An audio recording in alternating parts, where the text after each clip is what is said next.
Cuando quieras. Muy bien. Bueno, ya os envié el mail, ¿no? Diciendo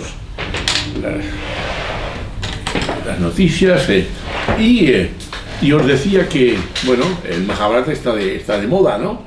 En el último magazine de filosofía, en este magazine de filosofía aparecen referencias a... Se llama la sagesse du monde, la sabiduría del mundo. O sea, y claro, la sabiduría del mundo está en Oriente, porque la razón del mundo está en Occidente, o sea, en Occidente, ¿no? La razón, en principio. Bien, es muy interesante, es muy confortante. Yo me preguntaba a veces cuando estamos hablando del Mahabharata y bajamos a tierra y nos ocupamos de los problemas cotidianos y digo, pero bueno, el Mahabharata, ¿qué hace aquí? Yo me lo pregunto, igual que se lo pregunta una y otra vez Ignacio.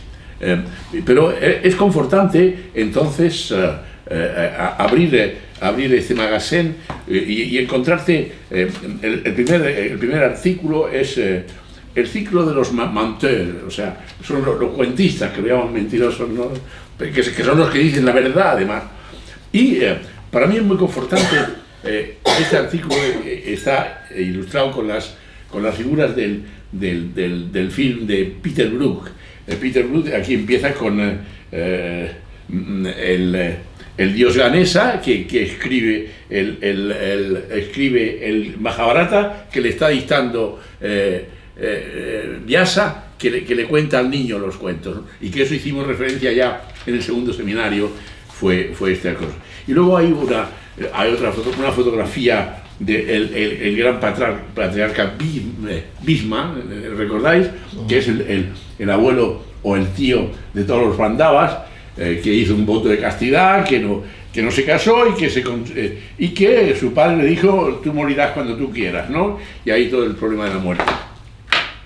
O sea, es interesante este libro porque hay una referencia, hay referencias a varias cosas, entre otras hay una referencia a Schopenhauer y el pensamiento indio. Hay un artículo hay dos artículos sobre Heidegger, escrito por esta mujer, un artículo sobre Heidegger y el hinduismo, ¿no? Y otro artículo sobre Heidegger, sobre el Bhagavad Gita, y un artículo muy preciso sobre Heidegger, el camino hacia el Tao. Yo me he quedado sorprendido porque no hay ni una sola referencia a este autor, a Henry Rombach. Yo encuentro un escritor excelente, este Henry Rombach, que da un cambio. Hoy voy a empezar el seminario con una pequeña referencia. No voy a explicarle Rombach, que tenemos que dedicar bastante tiempo a él, pero hoy voy a empezar con una pequeña referencia. Bueno, era muy estimulante esto, saber que hay gente que se está ocupando en este momento del Mahabharata. También hay un actor, un coreógrafo que se llama Akraham, que intervino en la película de Peter Brook y es un coreógrafo de Bangladesh, ¿no? Bangladesh.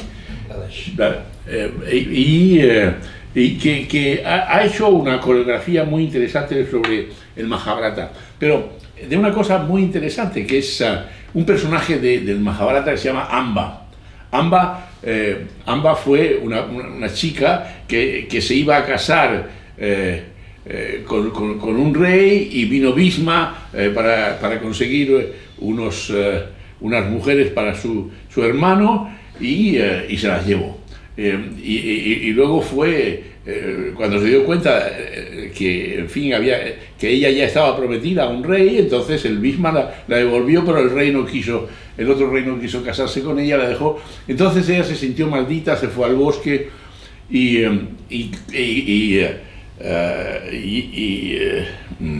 y dijo que se vengaría, que mataría a Bhisma, ¿no?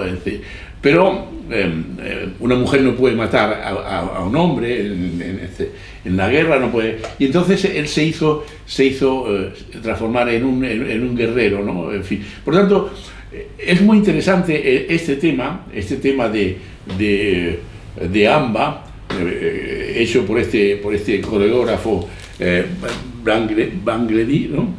Brangledi, porque plantea todo el tema de la masculinidad, la feminidad, el hombre, la mujer, todo. Es muy interesante en ese tema. Bueno, solo decir como entrada que, bueno, pues estamos en la onda de esta actualidad que es el Mahabharata.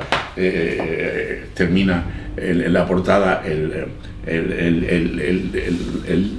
Masen con una referencia Mahabharata de Jean-Claude Carrière y Jean-Marie Michaud, y con una pintura muy interesante que le interesa mucho a mi mujer, que es Pierre Soulages. Las pinturas de Soulages, que son muy importantes, ¿no? Las pinturas de Soulages son negros, manchas, muy interesantes. También decir que el pensamiento de Henry Rombach no me es nada extraño, porque corresponde también al pensamiento de la doctora Shabani, que es el pensamiento de Soulages, es de que el mundo, las cosas tienen tanta realidad como el hombre, ¿no? La idea básica de Rombach es que cambia la concepción antropomórfica por la condición cosmomórfica del ser humano. Dicho esto, vamos a empezar hoy con una referencia a algo que os he dicho ya el día pasado, que es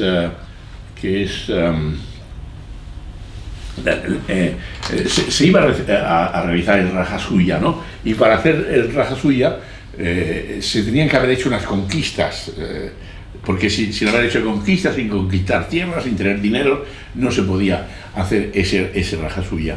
Y entonces, ¿sabéis las reticencias de Yudhishthira de hacer estas cosas?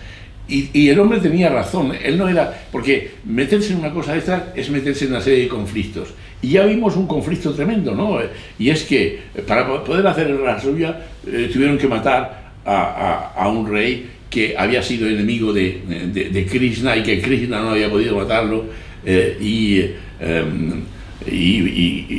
que eso pasa, ¿no? Esa es una tragedia que hemos visto el día pasado. Pero después de eso, después de que el Yudhishthira pudiera hacer el Rajasuya, tenía que hacer conquistas, y entonces manda a los tres hermanos. Arjuna lo manda al norte, a Bhima al este, a Sahadeva al sur y a Nakula al oeste. Y Arjuna, tras haber conquistado muchos países y muchas cosas,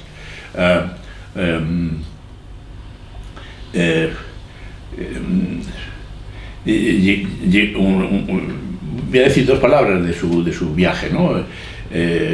Se encontró con el rey Bhagadatta, el cual era un amigo de Indra, era un alma noble y uno de los pocos a quienes debían respeto tanto jóvenes como mayores.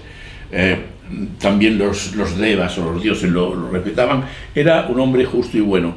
Y Arjuna luchó con él día y noche y lo venció. Entonces el tal señor le llamó, le dijo: daros cuenta cuál es la cuestión en este momento. La guerra tiene un valor noble y un valor espiritual y un respeto. Y entonces él le llamó y le dijo: mira, yo era amigo de tu padre, pero yo estoy muy feliz de que tú me hayas vencido y te digo lo que te doy, lo que tú quieras, ¿no? Yo he venido para pedir que asistas al Rajasuya de mi hermano, y con esto estaré agradecido. Entonces Arjuna también se postró ante él y recibió sus bendiciones, ¿no? Luego, de allí Arjuna se fue, se fue a la colina de Ramagiri, la cual había sido santificada por el señor Rama en sus andanzas. Había permanecido allí durante 4 días. Y entonces, daros cuenta que después de esta cosa él va a las montañas a purificarse, ¿no? Y se baña en el río donde sale. Y esas montañas eran importantes porque había estado el señor Rama y también su mujer Sita, que se había bañado en las aguas. Por tanto, las aguas eran sagradas y allí se bañó Arjuna, ¿no? Y entonces luchó contra Trigarta y los venció y estos Trigarta le dijeron que siempre iban a ser enemigos suyos porque eran amigos de Duryodhana y total que ahí terminaban las cosas de Arjuna. Pero quiero referirme a un hecho bien concreto que hace referencia un poco a este autor, Henry Rombach. Arjuna dejó a esta gente, prosiguió su viaje en dirección al norte hasta que llegó a los límites de aquella tierra, desde donde vio la cima del monte Meru, el rey de todas las montañas. Vio la cima del monte resplandeciendo bajo el sol de la mañana como una alhaja de oro. La cumbre estaba oculta.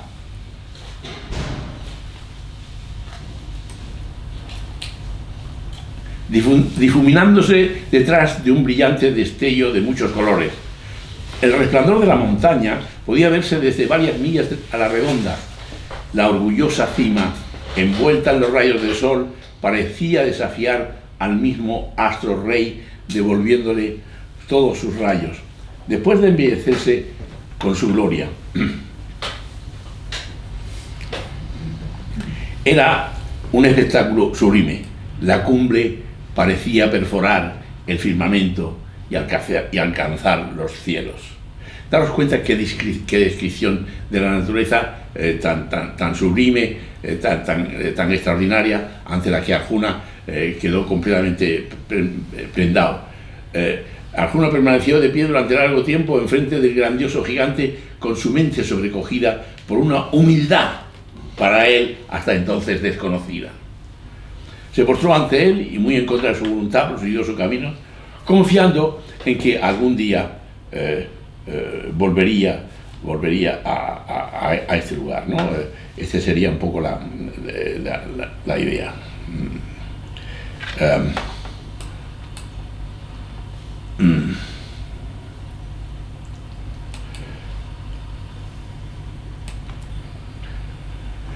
Nos parece aquí que Arjuna alcanza una calidad humana a través de su encuentro con la naturaleza grandiosa, no a través de lo que viene de conquistar, porque se había hecho grande conquistando con todo el mundo, pero no a través de sus adquisiciones humanas, sino a través de lo natural y bello, libre de toda contaminación. Visto así, Arjuna, el hombre, no es el rey de la creación a pesar de sus conquistas, sino que lo sobrecoge, lo que le sobrecoge es la orgullosa cima envuelta en los rayos del sol. De esta forma, también el universo se hace humano, y es por eso que aquí el Mahabharata nos dice que Arjuna piensa volver a este paisaje natural para hacer un encuentro concreativo. ¿Esto va a suceder o no? Este es el tema, pero en todo caso, lo que vemos es que aquí queda perfilada una posibilidad que es la que nos abre ahora Henry Rombach. Es decir, con su antropología estructural, y que el resto del relato se completa con que las laderas de la parte sur del monte Meru crecían unas enredaderas llamadas jambu. Toda la ladera estaba cubierta de ellas, las cuales siempre estaban en flor. Esto es bastante interesante en relación con lo que sugiere Rombach. Repletas de flores, que eran las favoritas de los sikhs que frecuentaban el lugar. Aquellas enredaderas eran tan características de aquel lugar que los sikhs y los charanas denominaban a aquella zona con el nombre de Jambu Dwipa, y por eso le dio ese nombre a Bharadwaj. Después de ver las enredaderas de Jambu, continuó hasta el monte Gandhamadana, desde donde comenzó su viaje de regreso. Después de una agradable estancia llena de aventuras, regresó a Indraprastha. Por donde quiera que pasaba le ofrecían joyas, riquezas, regalos de incalculable valor. Fue entonces cuando le pusieron el nombre de Dhananjaya. En esta segunda parte, con las enredaderas siempre repletas de flores, significa la trabazón y articulación de lo natural con lo humano, y como dice Henry Rombach, una flor abierta muestra el motivo de su salida, según la cual todo sale a su manera y sin embargo vuelve a encontrar en ella la totalidad, en una unidad concordante. Este movimiento doble de salir de sí mismo y al mismo tiempo juntarse con el fundamento más íntimo, el fruto, lo llamamos florecer. Y en él vemos la imagen esencial y la realización con éxito de la génesis que se encuentra en nosotros y a la que nosotros aspiramos. Por esta razón, el hombre no se encuentra impasible ante las flores de la naturaleza y por eso regala flores a sus semejantes mediante estos símbolos de la alegría. Como podemos ver en este momento del Mahabharata, queda insinuado un gesto de Arjuna que abre toda una serie de posibilidades, aunque el personaje por el momento de su historia esté centrado en la guerra y en la conquista, pero nos hace ver que otras posibilidades están abiertas. Más adelante trataré en detalle el pensamiento de Rombach, de Henry Rombach, porque es muy ilustrativo, donde él nos muestra que la naturaleza, las cosas del mundo, también tienen un rostro, que tenemos que considerar y que no es suficiente con saber que participamos de esta vida natural, sino que tenemos que sentirlo como parece que le sucede a Arjuna. Pero antes de avanzar en este terreno de nuevas posibilidades, continuemos informando sobre los detalles que pasaron en el Rajasuya, ¿no? que son muy importantes y que vamos a ver en detalle, ¿no? Entonces, lo que pasa es que se va a organizar el Rajasuya y entonces vienen toda la serie de reyes, de príncipes al sitio, ¿no? Y hemos visto de qué manera este Rajasuya se ha podido celebrar porque todos los Pandava han ido por todo el mundo para hacer guerras y conquistar cosas y conseguir dinero para que tanto el hermano como el reino pueda hacer esta fiesta del Rajasuya, que es una fiesta, en fin, de agradecimiento a los antepasados, de valor del reino, etcétera, etcétera. Entonces llega Bhisma y le dice, bien, tú has recibido a toda una serie de personas que están aquí y que es importante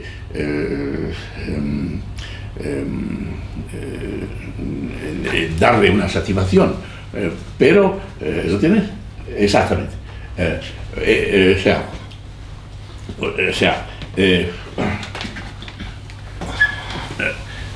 De modo que aparte de haberles ofrecido todo eso, tienes que elegir una persona que sea digna de representarnos a todos y de elegirlo como personaje más excelente de la fiesta. Y entonces Yudhishthira le dice a Bhisma, que es el tío, pero tío, yo no sé hacer eso, para mí eso, ¿a quién puedo hacer? Dice, mira, a quien puedes escoger es a Krishna. Krishna es un hombre de muchos méritos, de modo que si escoges a Krishna estás completamente a salvo. Bueno, podríamos haberlo dicho así, contado toda esta historia, pero yo quería daros todos los pequeños detalles, porque en los matices y en los detalles está justamente también todo el valor. El valor del texto, ¿no? Y es por eso que quería tal, y que ya Juanjo me lo ha conseguido, ¿no? Dice, bueno, debes escoger a todos reyes, elegir entre ellos cuál ha de ser el invitado de honor, ¿no? El sobrino le dijo que era un ignorante, que le ayudara, y entonces él le dijo, escoge a Krishna. Krishna brilla como el sol que resplandece desde el interior de cada uno de sus rayos. Sin él, el salón perdería toda su grandeza. Él es la persona que te sugiere como más grande de todos. Yudhishthira estaba muy feliz porque él realmente quería mucho a Krishna, y todos los hermanos estaban igualmente muy felices. Entonces se celebró. Entonces Krishna le dijo a su hermano Sahadeva, bueno, pues haz todas las ceremonias con Krishna. Entonces llegó, la ceremonia se llamaba Puya, y entonces lavaron los pies de Krishna, y el Puya se había celebrado, y del cielo llovieron bellísimas flores sobre Krishna y Sahadeva. Pero resulta que algunos de los príncipes, de los héroes, de los reyes que estaban allá, no les había gustado para nada que se rindiera esos honores a Krishna. Se miraron unos a otros en silencio o en desacuerdo, pero nadie se atrevió a abrir la boca, excepto Shinsupala, que era el señor de los Chedi, el cual no pudo tolerar el insulto infligido a los demás reyes, ni tampoco soportar la veneración que se había hecho a Krishna. Cuando finalizó el Puya y habían caído las flores sobre Krishna y Sahadeva, y todo el salón quedó en silencio, nadie dijo ni una sola palabra. Mas el silencio apenas duró unos instantes. Una sonora carcajada despertó a la asamblea con un sobresalto. Shinsupala, puesto de pie, dijo: muy bonito, de verdad, muy bonito. He aquí que un bastardo pide consejo al hijo de un rey, este se lo da, y le rinden honores especiales a un pastor.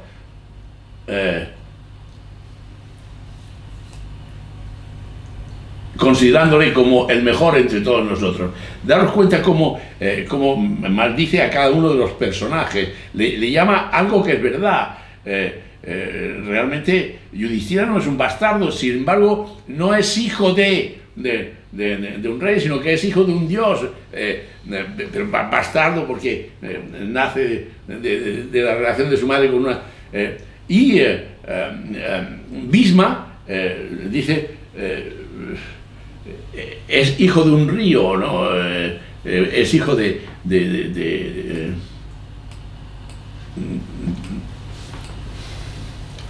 dice hijo de un río, ¿no? Que era la reina, ¿no? ¿Cómo se llama el río? El río del Ganga, ¿no? O sea, eres hijo de un río, pero lo dice con una sorna para explicar, y ya después explicaremos lo que quiere decir eso, y le llama bastardos a todos esos. Y entonces... ¿Pero eso qué es? ¿Un ataque de envidia o qué es? Este es el tema. Es un ataque de envidia, de rabia, de rencor, de todas las cosas. Y aquí hay un aspecto importante, porque es un aspecto... Por eso yo decía que es un aspecto importante del Majábharata, porque se construye un aspecto de envidia en este personaje. O sea, lo que va a ser una fiesta, el Yudhishthira no quería hacer esa fiesta, porque se daba cuenta... Cuando se encuentran los sentimientos humanos, aparece envidia, aparece resentimiento, rivalidad, etcétera, etcétera. Entonces él dice,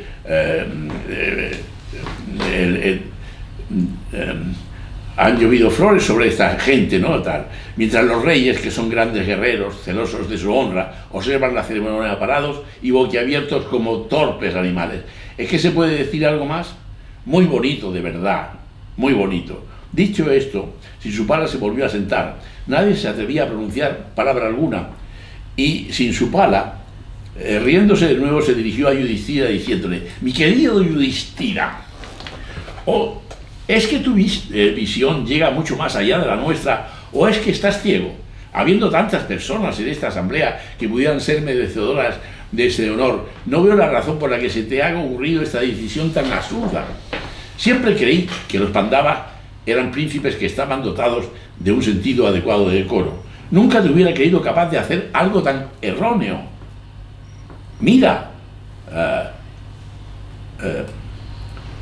observa esta asamblea de reyes, habiendo tantos aquí presentes. Es una completa locura pensar que este hombre, hijo de un pastor, sea el más grande de todos. Eso se lo dice a Krishna, porque es verdad que había sido hijo de un pastor, se lo dieron a un pastor, pues, para que no matara a su tío Kamsa, ¿no?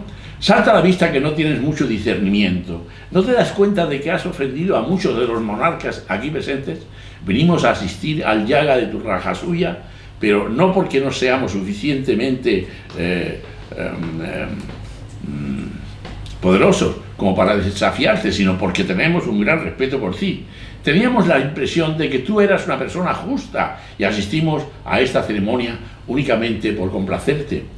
Bhima, al oír aquello, apretaba los puños de rabia. Arjuna, con labios temblorosos, intentaba captar la mirada de su hermano mayor para que éste le diera el permiso para empuñar la gandiva. Los ojos de Sahadeva escupían fuego y Nakula ya tenía su mano puesta en la empuñadura de la espada, porque era en fin, hábil con la espada. Sin embargo, Krishna permanecía sentado y tranquilo, diciéndole: tranquilos,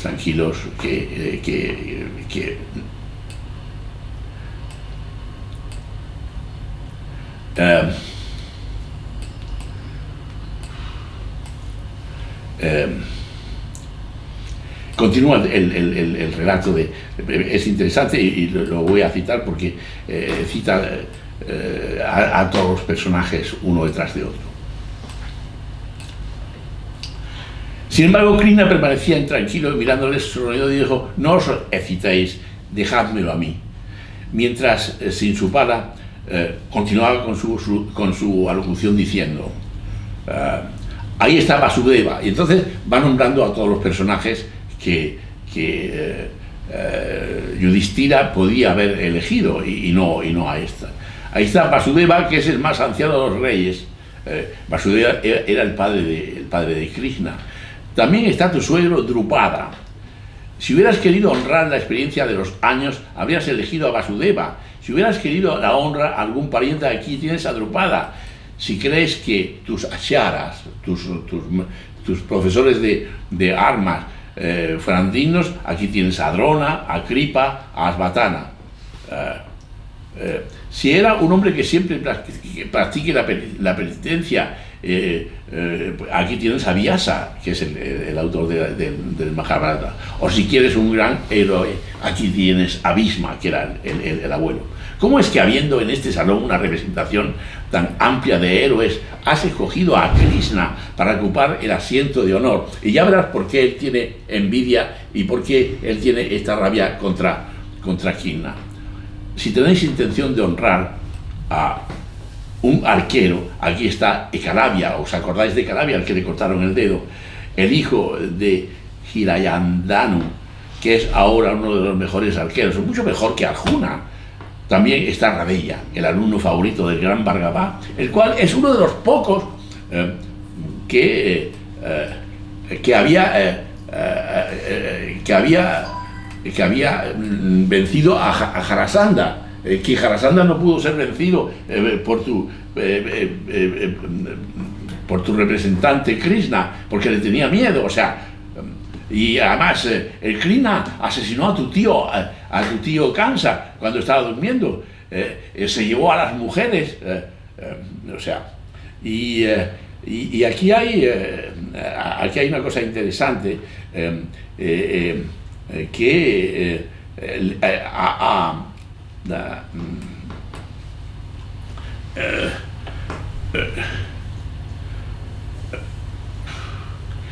que Sinsupala tenía un amigo, y el amigo tenía una hermana que le prometió que se casaría con Sinsupala. Pero esta chica se había enamorado de Krishna, y el día que se iba a casar con Sinsupala, Krishna se la llevó. O sea que había motivos también por eso. Además, por otra parte, Sinsupala era enemigo de la familia de Krishna, ¿no? Entonces el Yudhishthira estaba un poco asustado porque intentó tranquilizarlo y le dijo: no debes hablar así, el consejo que me dio mi abuelo fue aceptado por todos los aquí presentes. Es decir, él había hecho eso porque se lo dijo Bhishma, ¿no? Si te he herido o te he insultado, lo siento, debes perdonarme. No tenía intención de insultarte, ni a ti ni a nadie. Cuando rendí estos honores a Krishna, para nosotros él es el más importante, en fin, y por tanto eso lo hicimos. Entonces Bhishma intervino y dijo: Yudhishthira, ¿cómo podía él con su estrecha visión apreciar la grandeza de Krishna? Lo propio es que Krishna le honremos, no solamente nosotros, sino todo el mundo. No conozco a ninguna otra persona a quien le pueda corresponder un honor tan alto. En cuanto a Sinsupala, no hagas caso de sus locos reproches motivados por celos, que es lo que tú decías, ¿no? Luego Sahadeva dijo que él había hecho lo que quería oportuno, y que él sentía que si realmente él continuaba en esa situación, que estaba dispuesto a luchar contra él para defender a Krishna, ¿no? Porque todo se resuelve con el honor, con la guerra,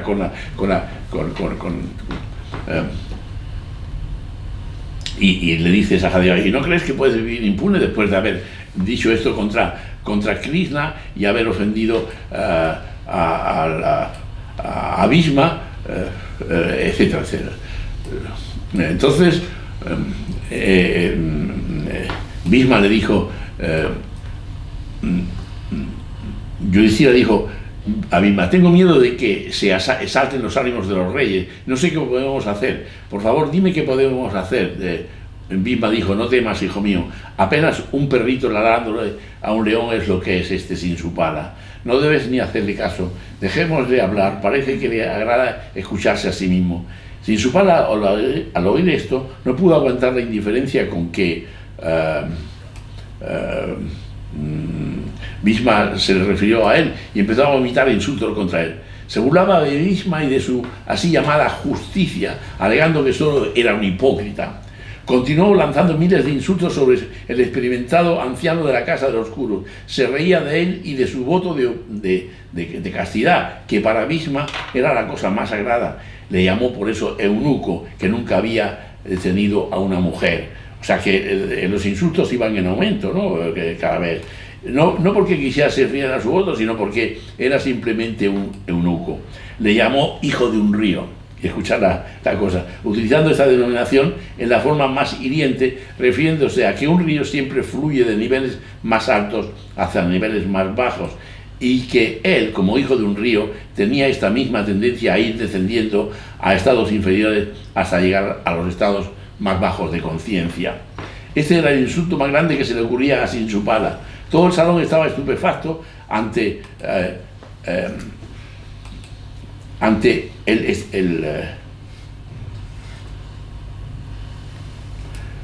atrevimiento de aquel hombre. Había osado insultar a Ganga, la madre de Bhishma, y el más santo de los ríos. Bhishma, después de oír aquello, no pudo controlarse más, y mirando a Bhima, el hermano, le dijo a Bhishma: abuelo, ¿cómo permaneces callado? Aquí hay un hombre insultándote a ti y a Krishna. Habla mal de vosotros dos, que sois para nosotros más queridos.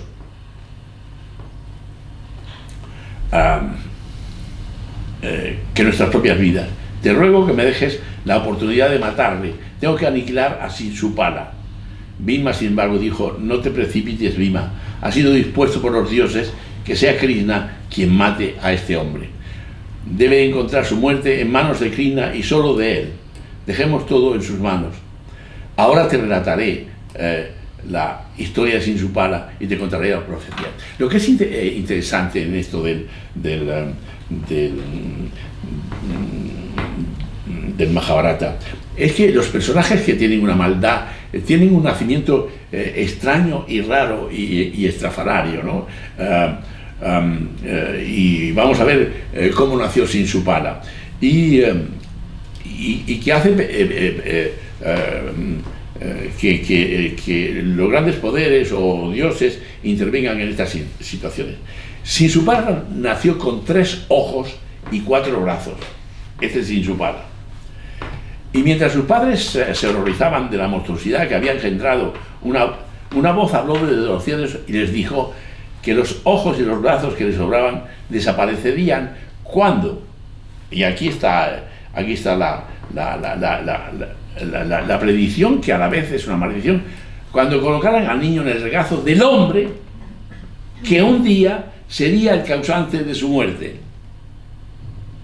O sea, lo que se incluye en esta historia extraña es que un niño nace monstruoso, es un diablo, es la expresión de un diablo, y lo va a salvar un dios, pero ese mismo dios lo va a sacrificar. Este es el tema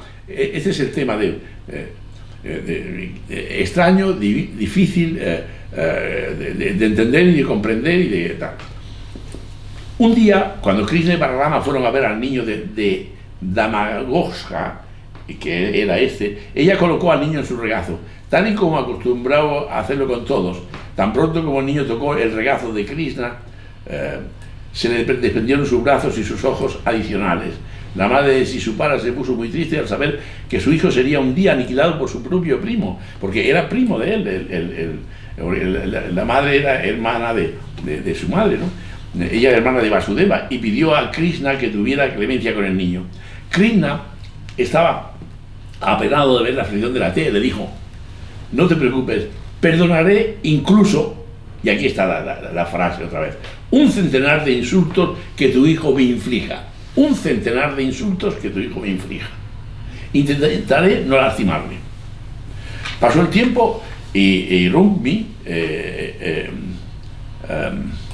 el hijo de Vivasca, se hizo gran amigo de Shinsupala y quiso entregarle a su hermana para que fuera su esposa, pero ella estaba enamorada de Krishna y se lo hizo saber, por lo que Krishna se la llevó con él justo el mismo día que se tenía que casar con Shinsupala. Desde entonces Shinsupala guardó siempre un profundo odio hacia Krishna y no podía soportar oír cómo le alababa ni ver los honores de que era objeto. Es decir, pero lo que es interesante aquí, y lo veremos un poco después en relación con la idea de Klein sobre envidia y gratitud, es que realmente Shinsupala no solamente siente celos, y este es un elemento muy importante del Mahabharata. No solamente siente celos porque ha sido robado en su amor, le han robado a la mujer, sino que siente envidia porque alguien poderoso como Dios le ha dado la vida, le ha quitado los ojos y le ha hecho un hombre. O sea que lo que es interesante de Shinsupala, tú habías dicho, no sé si celos o envidia, o envidia, pues exactamente, pero Shinsupala no solamente siente celos, le han robado a su mujer, sino que siente envidia. ¿Por qué? Porque le ha dado la vida, porque porque le ha hecho un hombre, le ha quitado la enfermedad. Y aquí dice son comprensibles los celos de un hombre mediocre por alguien superior a él, pero no es solamente celos, sino que es envidia. Shinsupala ha estado profiriendo un río interminable de insultos contra Krishna y ha rebasado hace tiempo los 100 insultos que Krishna había prometido perdonarle. Solo es cuestión de unos momentos para que esto suceda. Daos cuenta de otro detalle aquí. ¿Qué significa este detalle 100 veces? O sea, 100 veces es... o sea, yo lo perdono hasta 100 veces. Pero como ya a partir de 100 veces yo me puedo permitir. Yo creo que 100 veces es la intensidad de la identificación proyectiva, o de la envidia, o de en qué medida, hasta dónde se puede, hasta qué grado de intensidad de la envidia esa sería mi sugerencia. Entonces, Krishna había prometido perdonarle, solo es cuestión de unos momentos. Krishna hará lo que se debe hacer. No te precipites, Bhima. El destino castigará a Shinsupala por sus malas acciones. Aquí se acabó la paciencia de Shinsupala, quien, cansado de tantas palabras, desafió a Bhima y a Krishna diciendo. Entonces, aquí hay otra cosa importante, y es decir, en el momento que se declara la guerra el uno al otro, el otro debe, como Kshatriya que es, debe responder, ¿no? Entonces, aquí Shinsupala dice... los desafió a Bhima y a Krishna diciéndole: venid, luchad conmigo, dejemos que el mundo vea quién es el mejor.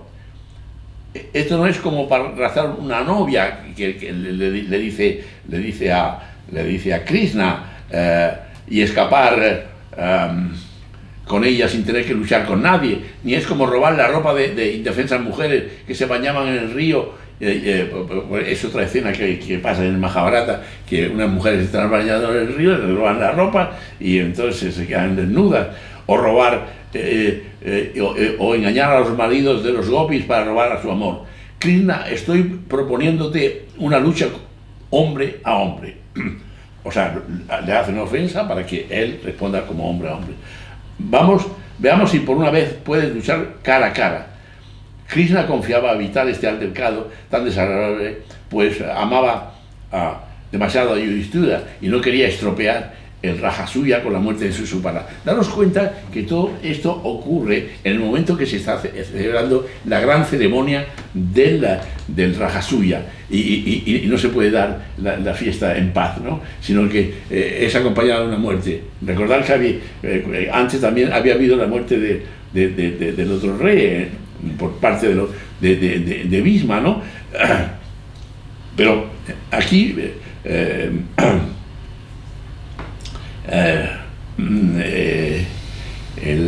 Krishna no perdió la calma a pesar de estar siendo provocado tan deliberada e incisivamente por Shinsupala, pero por otro lado no podía rehusar aquel desafío, tenía que aceptarlo. Y aquí está la justificación, es una justificación es decir, es que me ha ofendido, ¿no? O sea, pero incluso los dioses aquí incluyen este tipo de razonamiento. Es un tipo de razonamiento bien externo, que vamos a ver cómo este razonamiento cambia después con el pensamiento que nos propone Henry Rombach con el hombre humanizado en la antropología estructural, ¿no? Que es otro tipo de funcionamiento diferente. Krishna tenía que como Kshatriya, que aceptarlo. Era una norma de los Kshatriyas no rehusar jamás ningún desafío. De mala gana, Krishna se preparó para luchar contra aquel provocador. Bhima le llevó al carro. Krishna, dirigiéndose a los reyes que allí habían reunido, les dijo: deseo que toda esta asamblea conozca los muchos crímenes de los que es culpable este hombre. Desde el comienzo ha sido un enemigo a muerte de la casa de los Britnis, que era su casa. Siempre les ha odiado. Una vez que yo me había ido de la ciudad de Dwaraka, él vino y la destruyó. Mi abuelo Ugrasena, con todos los suyos, en la colina de Raitaba, les asaltó y les maltrató. En otra ocasión cogió el caballo del padre de Krishna, etc. Este es el hombre que roba a las esposas a los demás. Él raptó e intimidó a la mujer de Brubahana, un Yadava, cuando viajaba a Sambira, y también se llevó otra doncella llamada Badra. Raptó muchas mujeres en Dwaraka para dárselas a otras personas. La razón por la que Shinsupala era amigo de Jarasandha era que este era enemigo de la casa de los Britnis, o sea, porque era también amigo de Shinsupala, de Jarasandha, que es el que había matado, le habían matado Bhima en el relato anterior. Bhima, sin su padre, ha estado causando problemas permanentes. Yo os he contado algunas, no dispongo de tiempo ni de paciencia para enumerar todas las atrocidades que ha cometido este hombre. Yo ya le hubiera liquidado hace tiempo, pero siempre me contuve debido a la promesa hecha a su madre de que le perdonaría incluso después de que me insultara 100 veces, aunque esta cifra hace tiempo que fue sobrepasada. O sea, lo basan todo en formalismos, en cifras, que tienen un carácter moralista, no ético. O sea, se mueven entre la moral y la ética, y es un carácter moralista el que determina este tipo de funcionamiento en este momento. No me gustaría que hoy ocurriese nada desagradable, pero debo aniquilar a este pecador, pues él se ha buscado su propia muerte. No puedo soportar más tiempo los insultos que está prohibiendo contra mí y contra misma. Entonces lo que pasó es que Krishna, con una mirada de infinito amor en sus ojos, levantó su chakra, lo lanzó contra Shinsupala.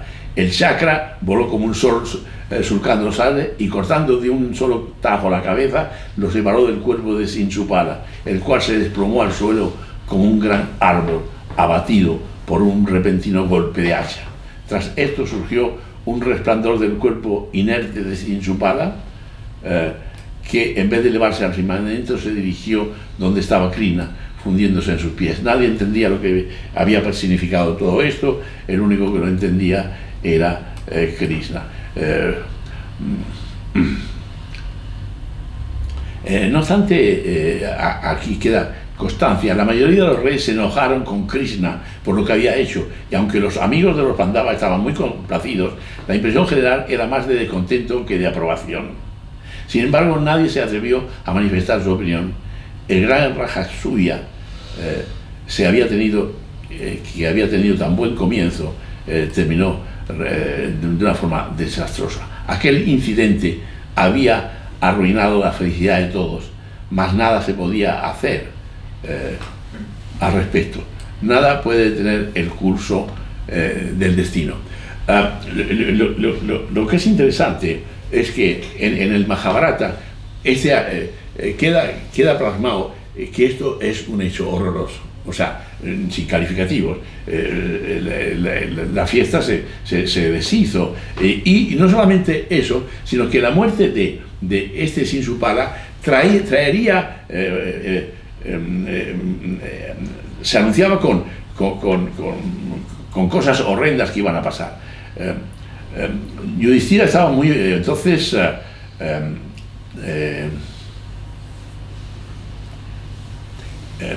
tenemos... Yudhishthira estaba muy preocupado con todo esto. Le preguntó a su tío Vyasa qué es lo que pasa con esta situación, qué va a pasar, qué nos va a suceder. Pues sí, pues realmente las cosas van a ser mal. La muerte de Shinsupala anuncia que van a ver malas cosas. Tú vas a ser tú junto con Bhima y con Draupadi, vas a ser la causa de que vengan grandes desgracias, y habrá una gran guerra en la cual todos los casátriyas serán destruidos. Pero antes de eso, quiero hablaros de un último acontecimiento, y es que la gente se fue, y entonces quedaron los Duryodhana y su hermano, los enemigos de los Pandava, y Sakuni, que era su tío, y Radeya, quedaron en el palacio para ver esta maravilla que había construido Maya, ¿no? Yudhishthira estaba muy contento de poder enseñarle el palacio a todos estos, es decir, sacar algo provechoso de esa fiesta que había sido un desastre, ¿no? porque Krishna ya se marchó, tenía que irse, etcétera, etcétera, ¿no? Entonces, en este momento,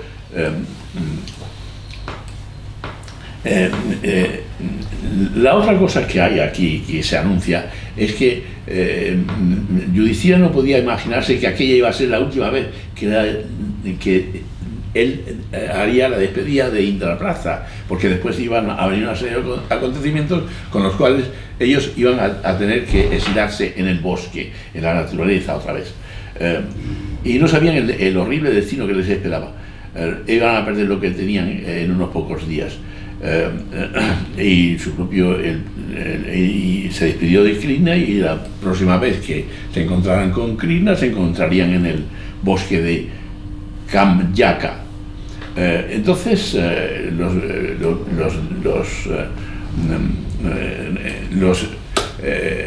los Pandavas volvieron al palacio y se encontraron con Duryodhana, con Dusana, con Sakuni, con Radeya, y entonces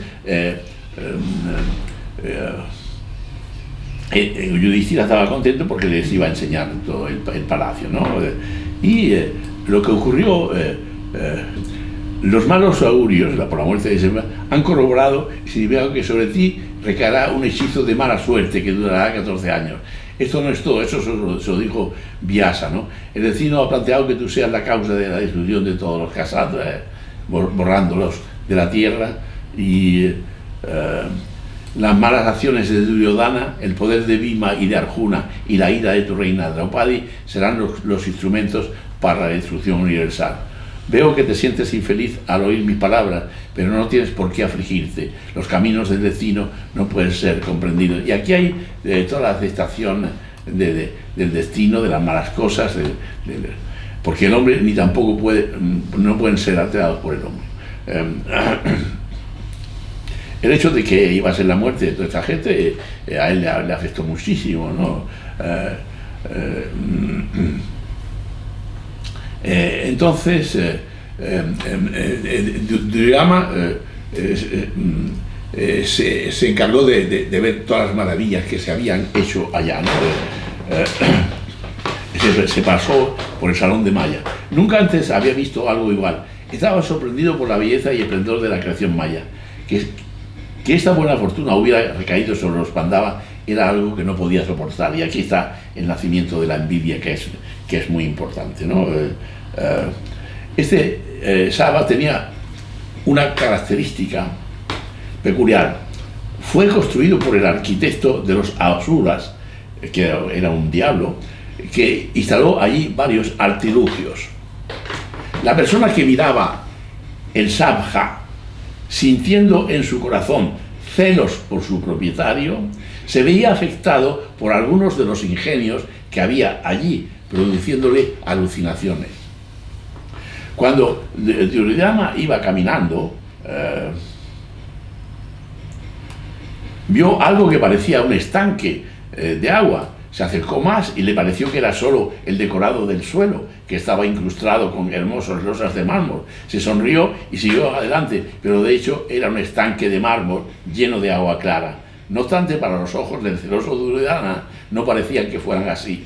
El pobre príncipe cayó dentro y se empapó completamente.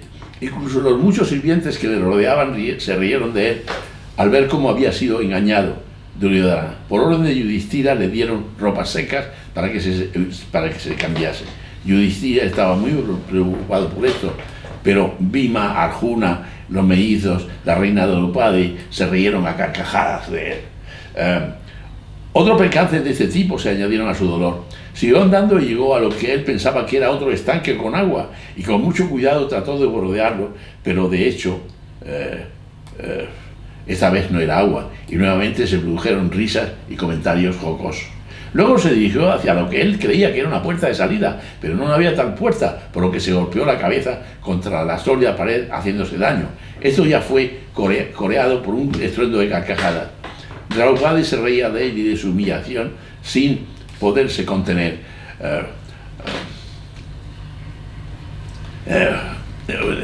Este príncipe daros cuenta cómo había otra cosa importante. Otra cosa importante es que Krishna hizo a Duryodhana el encargado de las finanzas y se encargó de recoger todas las riquezas que había tenido el Yudhishthira para esta fiesta, y eso incrementaba su envidia. Entonces,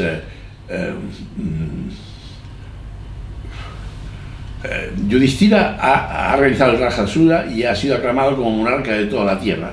Pensamientos como estos pasaban unos tras otros por su mente de Duryodhana. Pasó días y noches en soledad, sin hablar con nadie, acariciando a solas el dolor de su corazón. Los celos que rodaban el corazón de este príncipe desafortunado desde la niñez se transformaron en odio que se había convertido en una obsesión para él.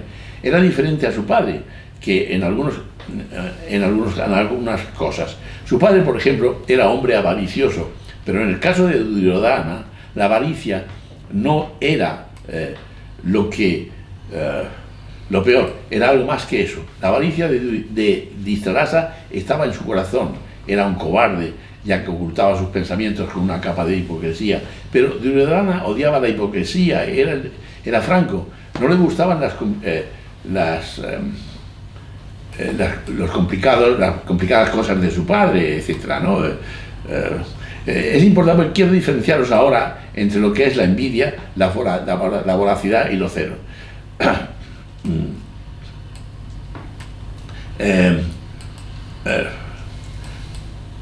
Duryodhana se manifestaba abiertamente sin ocultarlo. No estaba de más tratar de ver que hacía ser así al príncipe. Duryodhana era un príncipe noble. El hecho de haber coronado a Radeya como rey de Anga fue suficiente para probar que su segunda naturaleza era la generosidad. Incluso cuando estaba gobernando el reino durante los 13 años memorables, se comentaba que la gente era feliz bajo su gobierno. Era un buen hombre, pero estaba bajo el hechizo de un gran defecto, la envidia. Este es el tema fundamental, ¿no? Era una persona de naturaleza dulce con su gente y sus amigos, pero su envidia por los 5 Pandavas era un fuego que consumía toda su vida. Esto produjo su caída. Cuando Drona llegó por primera vez a Hastinapura, le dijo a su hijo que se fuera con Arjuna, y Ashvatthama se fue con Duryodhana. Ashvatthama, por su parte, lo eligió a él, y al final se sacrificó él mismo, y todo cuanto tenía lo dio por el bien de su amigo. No dudó en cometer el crimen más horrible, la masacre a medianoche en el campo de los Pandavas en favor de Duryodhana. Y lo hizo por complacerlo. De nuevo, vale la pena observar que cuando comenzó la gran guerra, los Pandavas, con toda su rectitud, solo disponían de muy pocos ejércitos, mientras que los otros disponían de más. Tenían muchos más hombres, y etcétera. Y había una serie de hombres como Bhisma, que era el anciano tío, tenía que estar a favor de Duryodhana porque estaba con el rey. Bhagadatta también, Sarya también. En verdad, este desafortunado y desdichado príncipe debió estar dotado con un gran encanto y magnetismo. Radeya, que era un hombre tan justo, estaba tan enamorado de Duryodhana que murió luchando por su injusta causa. Balarama prefirió también el amor de Duryodhana. Un príncipe así, con un corazón tan grande, capaz de tanta generosidad y dotado de todas las artes que agraciaban a un verdadero kshatriya, terminó convirtiéndose en un esclavo de esta dominante pasión. En verdad fue trágico. Si no hubiera sido por esto, Duryodhana hubiera sido grande en verdad. Quiero recordaros envidia y gratitud de Melania Klein, quien podíamos equiparar al dictum de Anaximandro, injusticia y reparación, ¿recordáis? Que dice: de donde las cosas tienen su origen, hacia allí también tienen su perecer. Según la necesidad, pues dan pago unas a otras de la injusticia según el orden del tiempo. La envidia, según Klein, es el sentimiento enojoso contra otra persona que posee o da algo deseable, siendo el impulso envidioso el de quitárselo o dañarlo. Como quiere Duryodhana con sus primos, que los ve fructificar y desarrollarse en todo momento y circunstancia. Klein distingue entre envidia, celos y voracidad. Envidia es lo que siente Duryodhana, celos, voracidad, lo que siente el rey ciego Dhritarashtra. Se refiere al amor que se siente, le es debido y le ha sido quitado, que alimenta su mezquindad y voracidad como deseo impulsivo, insaciable y sórdido. La envidia no solo busca robar, sino también dañar o aniquilar, destruir, como dice Duryodhana. Es un aspecto destructivo de la identificación proyectiva que parte desde el comienzo de la vida. Y Klein recuerda que el doctor Eliot Jack le llamó la atención sobre la raíz etimológica de la envidia, en latín invidia, que proviene del verbo invideo, mirar con recelo, mirar maliciosa o rencorosamente,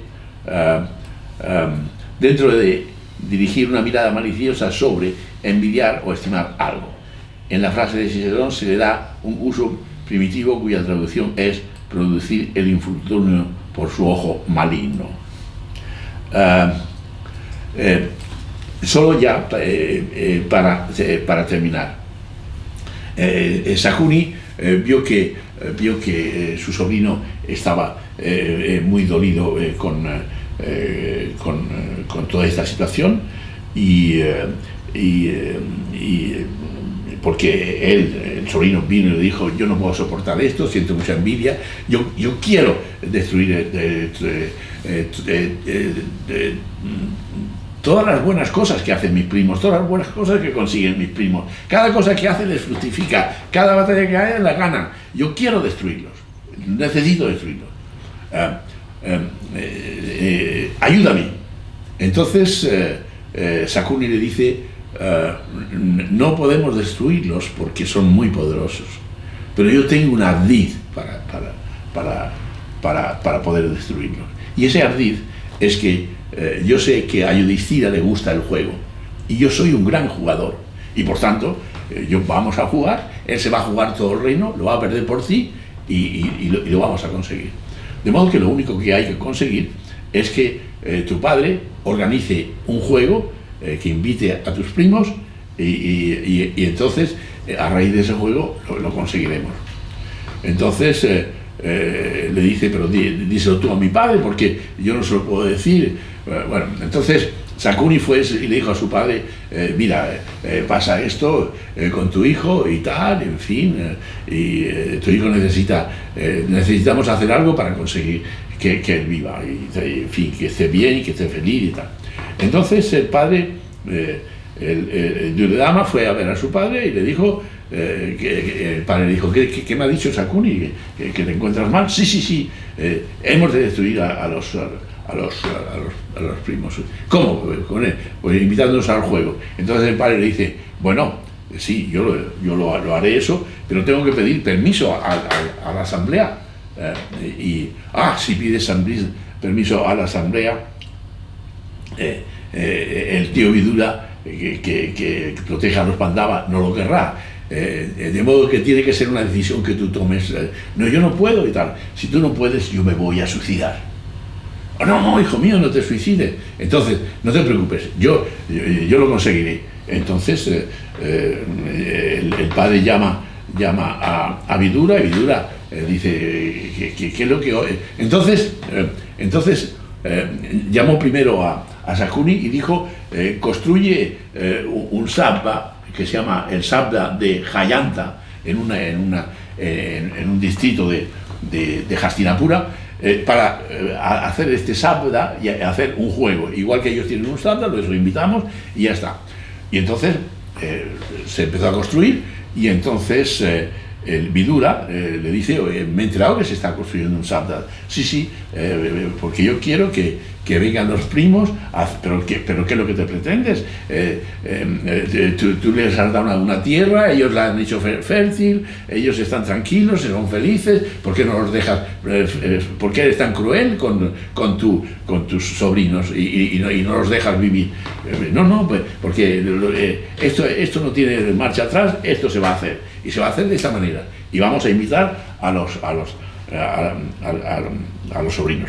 Entonces le dijo a Vidura: tú vas a ser el encargado de ir a ver a Yudhishthira y decirle que su tío quiere que su padre, no le dice, que su padre quiere, él se considera como padre tío, que su padre quiere que venga aquí hacer un juego, un juego de dados, que es una cosa muy divertida y que es una cosa de príncipes, y por tanto están invitados para la cosa del juego.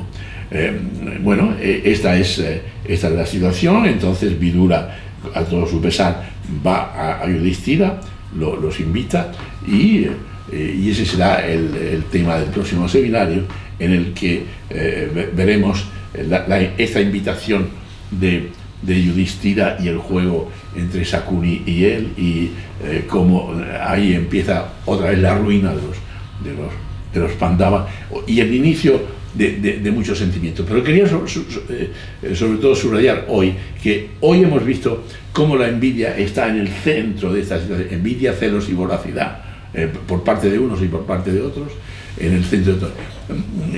Rodeado de estas cosas extrañas y estrafalarias, estos fenómenos extraños y estrafalarios que corresponderían a aspectos patológicos de la identificación proyectiva, ¿no? O algo así, ¿no? Bueno, pues lo dejamos aquí ya.